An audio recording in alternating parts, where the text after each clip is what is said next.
Prosecutors in Diddy's sex trafficking trial just told the judge they're backing off parts of the original case, at least their original case. That includes attempted kidnapping, attempted arson, and helping others commit sex trafficking. Now, let's be clear, because there's a lot of misinformation going around the internet.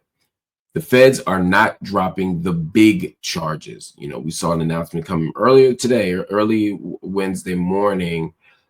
Some of the big websites picked it up, some of the gossip sites picked it up, and it made it seem as if Diddy was getting a pass, or the prosecution had failed to meet its burden and they were withdrawing the case. That's not what's happening. Diddy is still very much in the crosshairs of the state. He's still facing 3 serious counts: racketeering, conspiracy, sex trafficking, and transporting women for prostitution. All 3 of those are still on docket. What's changing is how the jury hears the case.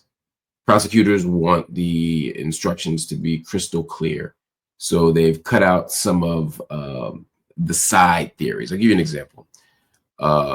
Initially, the arson charge was there as a way of holding Diddy accountable for blowing up, allegedly, Kid Cudi's car.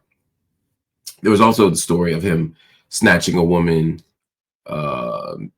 forcing her into a space where she would take a lie detector test to see if she'd stolen his jewelry. I think it was very clear to the federal government that they weren't making that case. We'll talk about why they would pull back.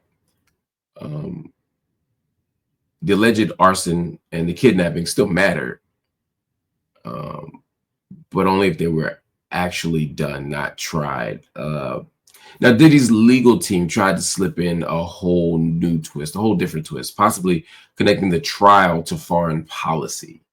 They tried to tie the trial to the U.S. Bombing of the nuclear sites in Iran, but the judge was like, nah, knock it off, shut it down. We're going to see closing arguments, begin starting Thursday morning. I suspect they'll last all day Thursday and probably at least part of Friday, if not all of Friday. And then it goes to the jury. Let's be clear. Diddy is still facing life. 2 of the 3 serious charges bring with the maximum of a life sentence. The transporting women for prostitution, I believe, carries with it a max of 10 years. So 2 have a max of life, 1 has a max of 10. Diddy's not out of the woods by any stretch. And anyone who's watched this case or listened to the mounds of evidence knows that Diddy did a lot of this shit. I don't know if he did all of it, but he did a lot of it. It's hard to watch this case and not be disgusted by Diddy. It's hard to watch this case and not desire some form of accountability for him. You know, we can have different theories, different ideas, different beliefs about what accountability looks like. As an abolitionist, it looks a little different to me, but at the end of the day, we can all have our stances on this.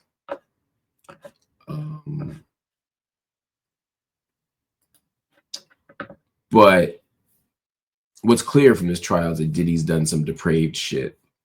What's less clear to some observers is whether the depraved and awful, evil, disgusting, violent things that Diddy did are in line with the charges that he's facing.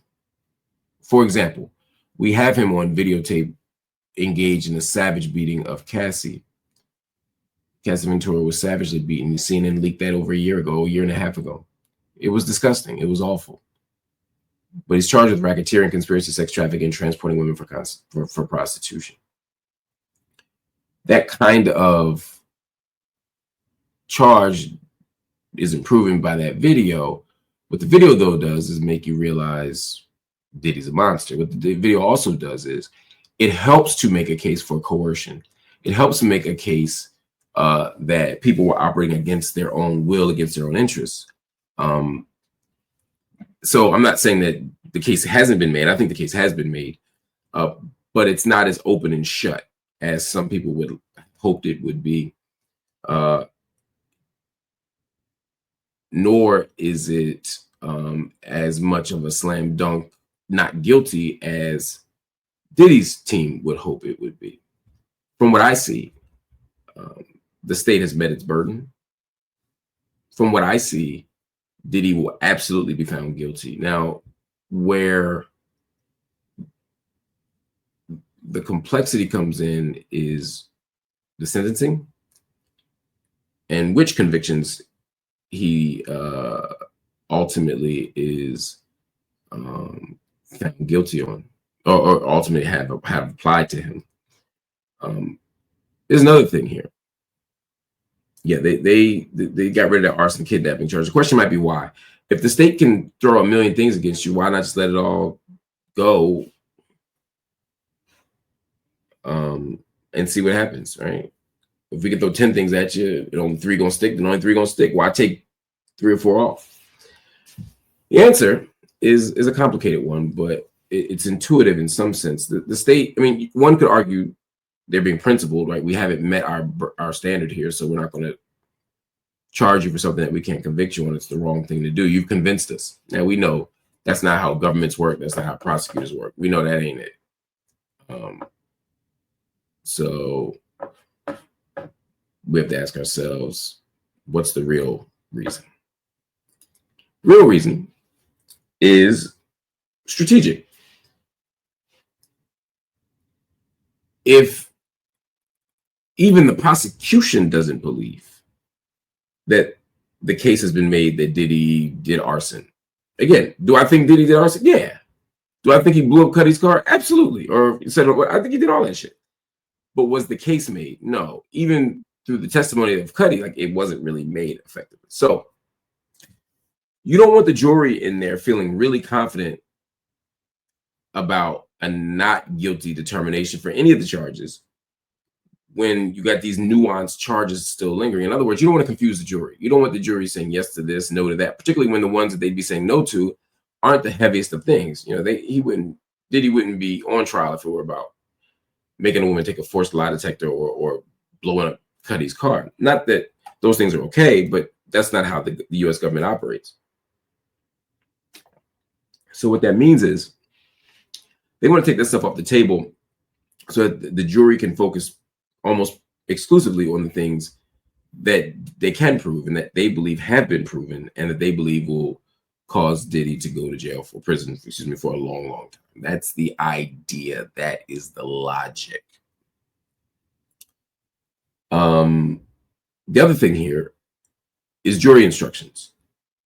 It's not just that they're going to make closing arguments now. It's that they're going to request the prosecution several jury instructions, which of course are quite important. Now, the fight over these jury instructions will be interesting, but the jury instructions effectively will be, well, at least one of them, from what I understand, what I've read, is that the jury